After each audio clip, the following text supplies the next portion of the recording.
SP தேவர் அவரை பத்தி நான் சொல்லணும்னு ஆசைப்பட்டதுனால நானா வழியா வந்து பேசுறியா. காரணம் என்னன்னா, அவர் எங்கேயோ எந்த ஊர்லயே இருக்காரு. ஆனா இங்க வந்து ஏன் நான் பேசுறேன்னா, எனக்கு ஒரு பெரிய பிரச்சனையா, பயங்கரமான பிரச்சனை. அது உங்களுக்கு தெரியுமா என்ன தெரியாது, எங்க அத்தாவுக்கு தெரியாது, எங்க மாமனுக்கு தெரியாது, எல்லாத்துக்கும் தெரியாது. ஆனா அங்க உள்ள இருக்கவரு எஸ்கி தேவர் அவருக்கு தெரிஞ்சிருக்கு. அங்க போன் பண்ணி நாராஸ் மாமாவுக்கு போன் பண்ணிருக்காரு. இல்லை அங்கே எவனுக்கு ஒருத்தவனுக்கு உத்தம வளையத்தில் ஏதோ பிரச்சனையாம்டா, அங்கே போடா என்னான்னு பாரு அப்படின்னு. ஆள் எனக்கு ஃபோன் பண்ணி நாகராஜ் மாமா ஒரு 200 பேரை கூப்பிட்டு வந்து எனக்கு பயங்கரமான பிரச்சனை, யார் இருக்கா, நான் தனியாக இருக்கேன் அப்படின்னு. ஆனால் இன்னைக்கு ராயல் கிங் எங்கள் அண்ணன் மாதிரி உருவாகி வந்துக்கிட்டு இருக்காரு. யார்? எஸ்கி தேவர் எங்கள் அண்ணன். முக்குளமே வந்து இன்னைக்கு உட்காந்துருக்கீங்க. ரொம்ப ரொம்ப சந்தோஷமா இருக்கியா. ஏன்னா இதை வந்து ரொம்ப நேரம் பேசக்கூடாதுட்டாங்க. ஏன்னா நிறையா அவரை பற்றி பேசுகிறோம்னா நிறையா சொல்லலாம். ஏன்னா ஏகப்பட்ட குழந்தைகளுக்கு உதவி பண்ணியிருக்காரு. ஏழை குழந்தை என்ன பிரச்சனை, இங்கே வா, என்ன பிள்ளைய படிக்க வைக்கணும், அப்படியா போ, இந்தா பணம், இங்கே வாத்தா. அவரை எல்லாருமே தலைவருங்கிறாங்க. நான் தலைவர்லாம் சொல்ல முடியாதியா. அவர் நம்ம வீட்டு குடும்பத்தில் ஒருத்தன், அப்படித்தான் நான் சொல்லுவேன். ஆமாம், அவர் தலைவர்லாம் கொண்டு போய் கிட்டாச்சும் கொண்டு போய் ஓர கட்டி விட்டுறாய்க்க. நம்ம குடும்பத்தில் ஒரு ஆள் ஏன்னா பசின்னு நினச்சிக்க உடனே ஒரு செகண்டு, என்னப்பா தேனியில் ஒரு பிரச்சனைண்ணே, அப்படியா என்ன செய்யணும் சாப்பாடுக்கு வழி இல்லை, அப்படியா அவனுக்கு என்ன வேணுமா, நாராசு எங்கப்பா இருக்க, ஃபோன் பண்ணிடுறாரு. உடனே ஃபோன் பண்ணிடுறாரு. அவர் ஃபோன் பண்ணலாம் உங்கள்கிட்ட சொல்லக்கூடாதுன்னா, அவர் உதவி பண்ணுறது யாருக்கு சொல்லக்கூடாதுங்கிறாரு. நான் சொல்லுவேன், உண்மையை பேசுகிறதே நம்ம. அவ்வளோதான், 5 நிமிஷம் தான்ப்பா டைம் கொடுத்துருக்காங்க, அதுக்கு மேலே பேச முடியாதுன்னு பாங்க. ஏன்னா நிறையா நேரம் பேசலாம். அண்ணனை பற்றி பேசிகிட்டே இருப்பேன், நான் விடிய பேசுவேன். ஏன்னா நாகராஜ் மாமாட்ட சொல்லி உடனே கொண்டு வந்து காணா வழக்கில் கூட்டு போய் 1 வாரமாக என்னை பார்க்க வச்சது எஸ்கி ராசண்ணே. யாருக்கு தெரியுமா?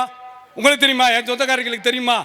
என் சின்னாத்தாருக்கு தெரியுமா? என் மாமே என் மங்காளிக்கு தெரியுமா? எவனும் தெரியாது. அது எஸ்கி ராசண்ணே எனக்கு மட்டும்தான் தெரியும்.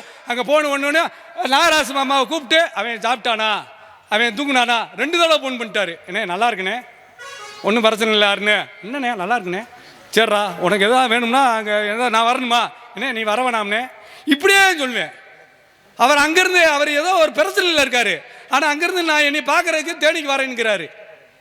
அப்போ அவர் நம்ம தலைவர் நான் சொல்லக்கூடாதியா, நம்ம வீட்டு குடும்பத்தில் ஒருத்தவன். அதனால தெரிஞ்சுக்குங்க. இன்னைக்கு இளைஞர் பூரா இருக்காங்கன்னா பிஎம்டி இன்னைக்கு பூராமே நம்ம உயிரை கொடுக்கணும் அவருக்காண்டி. நான் எப்பயுமே ராயல் கிங்கு வீடியோ அதிகமாக பார்த்துருக்கேன், அவர் நேரில் பார்த்ததில்ல. ஆனால் இவர் மாதிரி வருவாங்களா அப்படின்னு நினச்சேன். ஆனால் இன்னைக்கு முக்குளத்தில் ராயல் கிங்கு மாதிரி ஒருத்தர் வராருன்னா எங்கள் எஸ்கி ராசா அண்ணன் நான் சொல்லுவேன். பெண்களுக்கு பாதுகாப்பு என்ன பிரச்சனை, பெண்களுக்கு பாதுகாப்பா, உக்காளி அவனை தூக்குறா எவனையும் பாப்பா.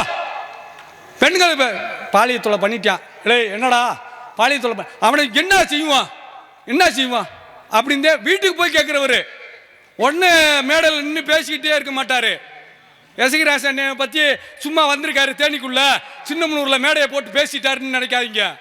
அவரை பாருங்க, அவர் என்னென்ன செஞ்சிருக்காருன்னு பாருங்க.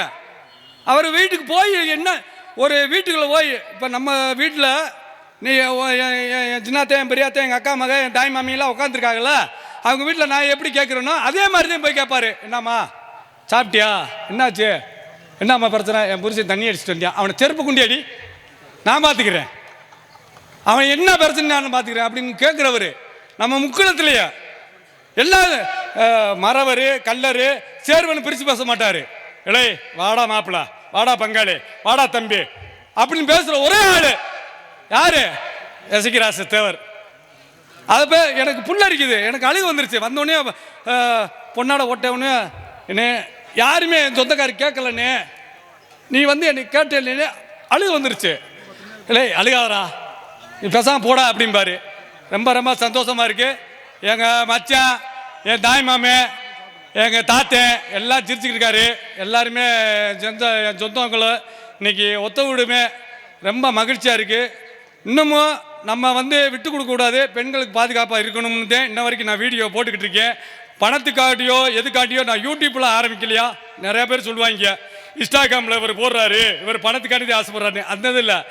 ஏன் நான் எஸ்கி ராசா அண்ணி மாதிரி வந்துக்கிட்டு இருக்கேன். கூடிய சீக்கிரம் வந்துடுவேன், பின்னாடியே வந்துடுவேன். ரசிகராசனே பணத்துக்கெல்லாம் ஆசைப்பட மாட்டாரு, அவர் கூட பின்னாடி வந்துடுவேன். இப்போத்தே நான் ஒரு நெல் நட்டு வச்சுருக்கேன், வந்துடுவேன். டைம் இல்லைன்ட்டாங்க, பேசுறதுக்கு டைம் இல்லை. என் சொந்தங்கள், எங்கள் அக்கா மக, என் குனிஞ்சா எல்லாத்துக்கும் சிரிப்பு தாங்க முடியல. என் குனிஞ்சாவுக்குலாம் ரொம்ப மகிழ்ச்சி. வணக்கம்டா மாப்பிள்ள. தேனியிலேருந்து ஒத்தவிடு தேவர் நகர்.